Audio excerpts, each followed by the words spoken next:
اچھا وہ کب آئیں گے؟ کہتے ہیں کہ ان قریب پہنچنے والے. تو یہ لفظ بولا جاتا ہے بار بار ہمارے ہاں. قریب عربی کا لفظ ہے اور اقرب یہ بھی عربی کا لفظ ہے. لیکن فرق کیا ہے قریب اور اقرب میں؟ اللہ محبوب کو کیا کہہ رہا ہے؟ جانوں سے قریب ہے، جانوں سے بڑھ کے قریب ہے. اقرب کہاں ہے اپنے حبیب؟ قریب نہیں کہا ہے. اب قریب اور اقرب کا فرق سمجھیے. یہ پہلی صف ہے، یہ میرے بھائی حافظ عاقب صاحب بیٹھے ہیں. پچھلی صف ہے، پھر تیسری صف ہے. جو تیسری صف والے ہیں نا ان کے پیچھے کون سی صف ہے؟ چوتھی صف. تیسری صف والے چوتھی صف والوں سے میرے زیادہ قریب ہیں. تیسری صف والے چوتھی والے سے زیادہ قریب ہیں. لیکن یہ جو دوسری والوں سے اگر تیسری والے میرے قریب ہیں نا تو یہ اقرب ہو جائیں گے. کیوں؟ یہ ان سے بھی بڑھ کے میرے قریب ہیں.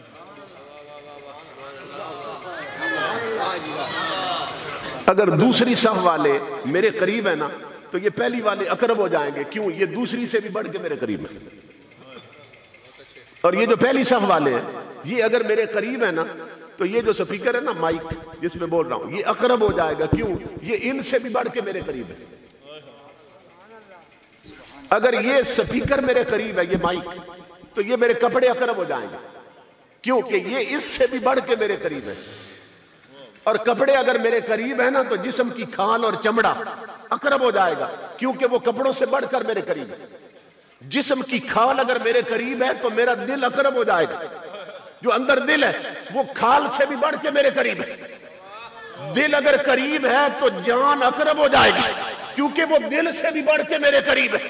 اللہ فرما رہا ہے نادان تیری جان قریب ہے میرا یار اقرب ہے.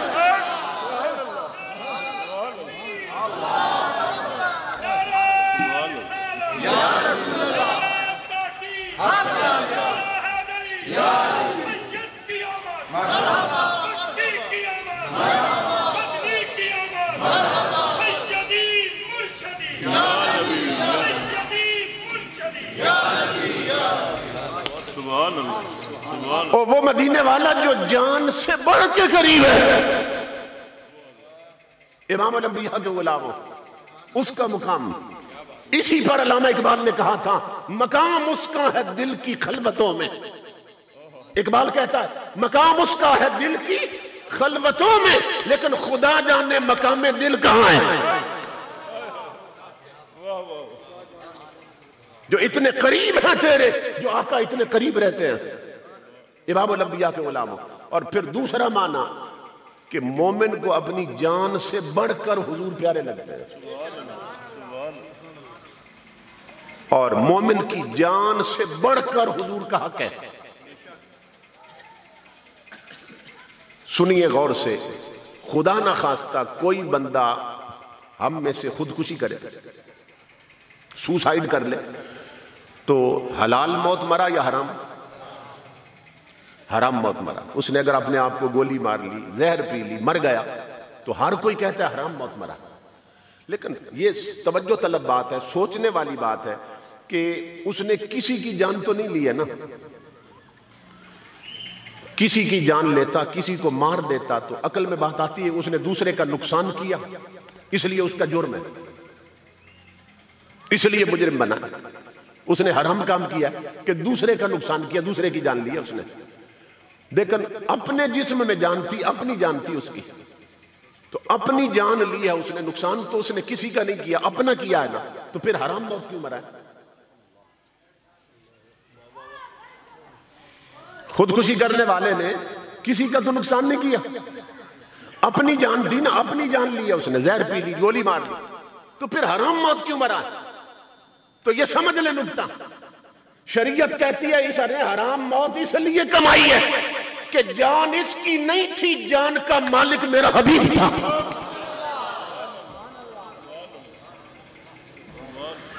اور حرام موت اس لیے مرا کہ اس نے میرے یار کی ملکیت میں ہاتھ ڈالا ہے. جسم کے اندر جان تھی اس کے جسم میں جان مگر جان اس کی نہیں تھی اس کی جان کا مالک میرا رسول ہے.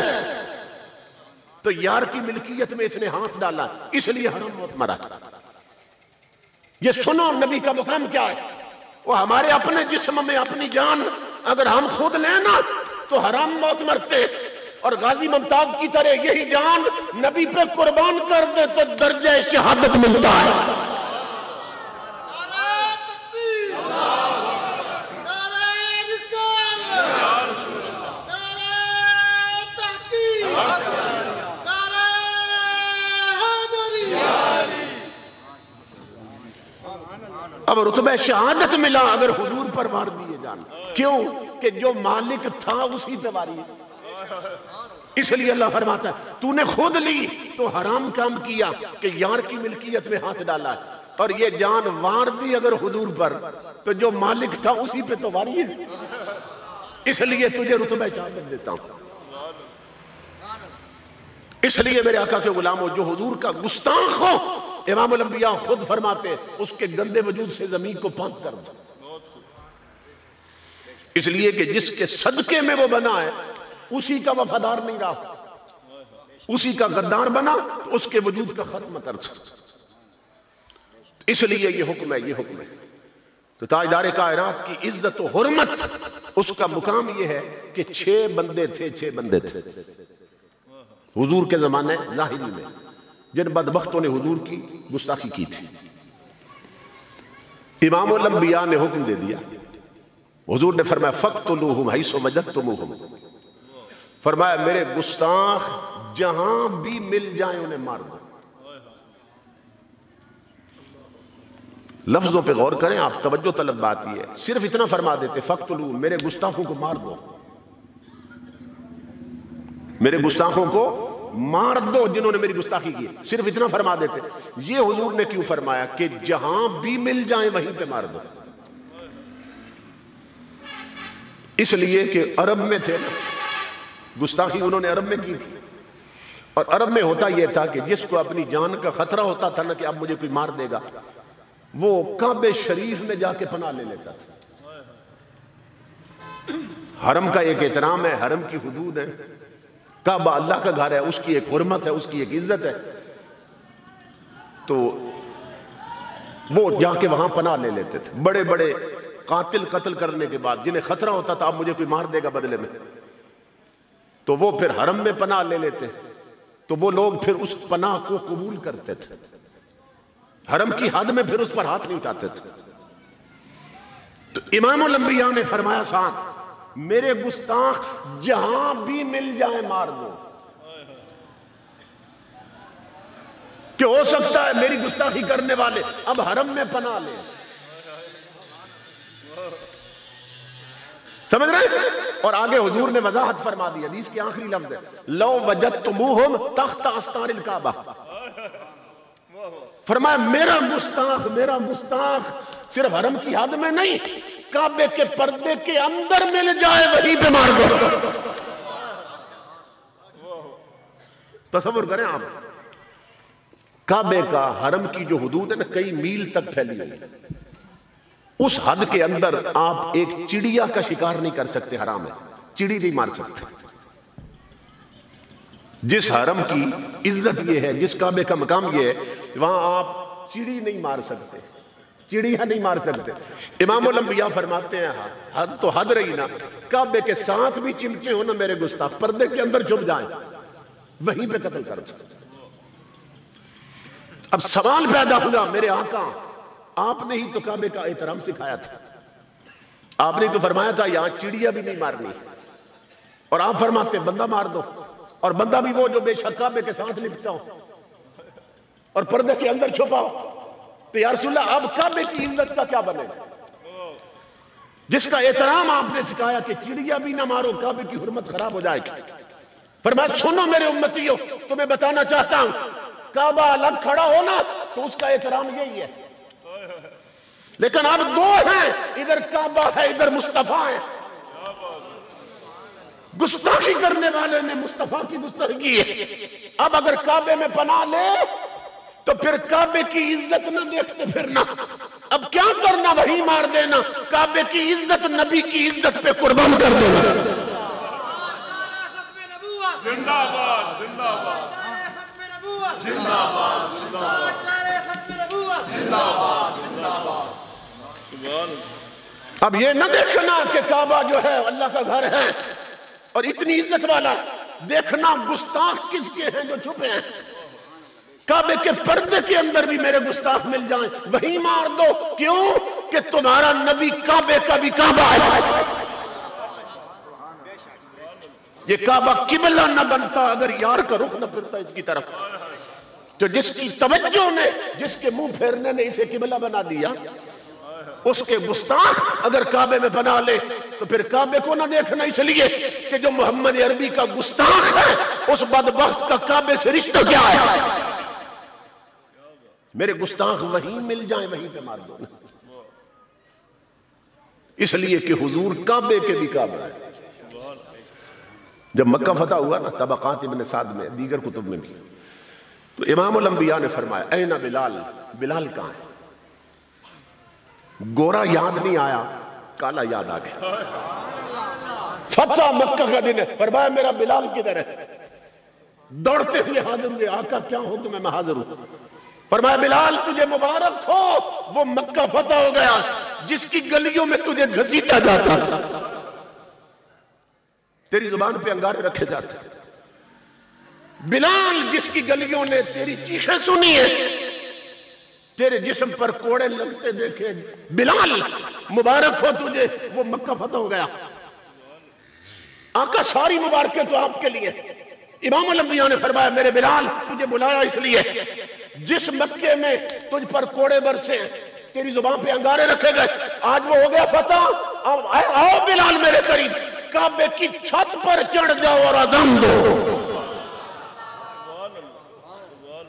امر رسول اللہ صلی اللہ علیہ وسلم بلالا ان یؤذن علی ظہر الکعبۃ فاذن علی ظہرہا، یہ پوری روایت کے لفظ۔ امام الانبیاء نے فرمایا بلال کعبے کی چھت پہ چڑھ جاؤ اور اذان دو۔ بلال کعبے کی چھت پہ کھڑے۔ اب امام الانبیاء کے علماء، پوری دنیا کے علماء نے اس پر تبصرہ کیا کہ بلال نے مدینے میں جب اذانیں دی تھی نا تو منہ کیا تھا کعبے کی طرف، سفر میں اذانیں دی تھی حضرت بلال نے، منہ کرتے تھے کعبے کی طرف۔ اب کعبہ تھا بلال کے پاؤں کے نیچے، اب بلال ہے کعبے کے اوپر کھڑا ہوا۔ اب بتاؤ بلال نے منہ کدھر کیا تھا اذان دینے کے؟ کعبہ تو آ گیا پاؤں کے نیچے۔ تو تمام علماء لکھتے ہیں کہ بلال نے کعبے پہ کھڑے ہو کر منہ کر دیا تھا محمد عربی کی طرف، کیونکہ وہ کعبے کے بھی کعبہ ہے۔ نعرہ تکبیر، نعرہ رسالت، نعرہ تحقیق، نعرہ حیدری۔ تو امام الانبیاء نے بتا دیا کہ کعبے پر بھی چڑھ جاؤ تو نبی سے منہ نہ پھیرو۔ تو حضرت بلال نے رخ کیا تھا حضور کی طرف اور اذان دی تھی، کیونکہ ہمارا نبی کعبے کا بھی کعبہ ہے۔ اسی لیے اعلیٰ حضرت فرماتے ہیں حاجیو حج کر لیا تم نے، حج کر لیا تم نے، آب زمزم پی لیا، تو آواز دیتے حاجیو آؤ شہنشاہ کا روزہ دیکھو، کیوں کعبہ تو دیکھ چکے اب کعبے کا کعبہ دیکھو۔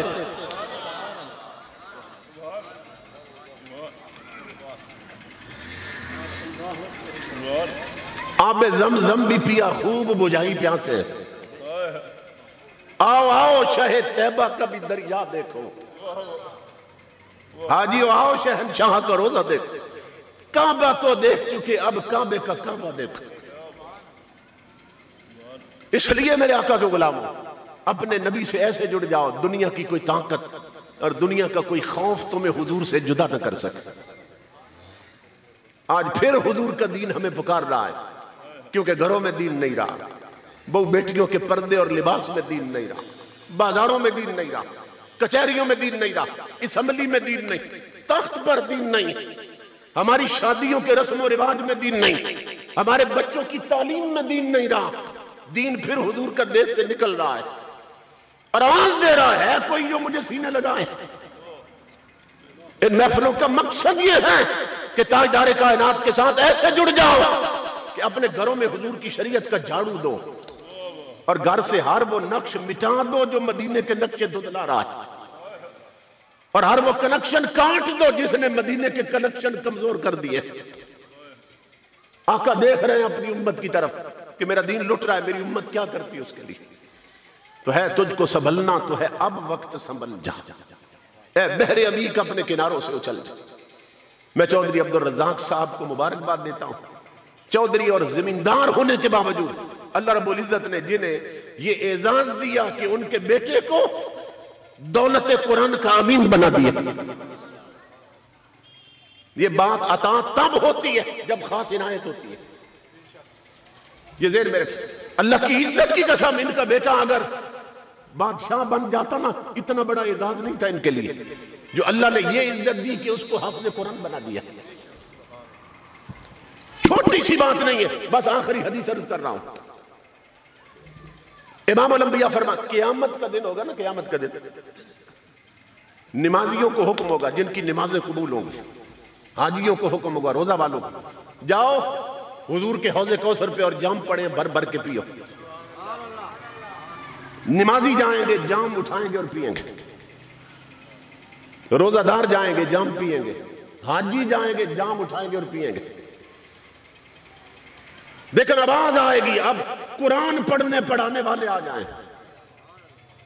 جنہوں نے بچوں کو حافظ بنایا تھا، یا جو حافظ بنے تھے، یا جو قرآن پڑھتے تھے، وہ بھی آ جائے حوض کوثر۔ امام الانبیاء کے غلام جب وہ پہنچیں گے تو پہلے تو صرف جام رکھے تھے، اب محمد عربی بھی تشریف لے آئیں گے۔ میرے آقا فرمائیں گے کٹورے ہٹا دیے جائیں، گلاس ہٹا دیے جائیں۔ نمازیوں کو حکم تھا کٹوروں سے پیو، حاجیوں کو حکم تھا گلاسوں سے پیو جو رکھے۔ اب امام الانبیاء ہیں، اب آئے قرآن والے، آقا فرمائیں گے کٹورے ہٹا دو، گلاس ہٹا دو۔ آقا کیا کریں گے؟ حدیث کے لفظ ہے فَيُسْقِ الْعَالِمَ بِكَفِّهِ صلی اللہ علیہ وسلم۔ امام الانبیاء اپنے ہاتھ کا نہ چلو بھریں گے پانی سے، آب کوثر کا چلو بھریں گے، فرمائیں گے قرآن والوں کٹوروں سے نہیں محمد کے ہاتھوں سے پیو۔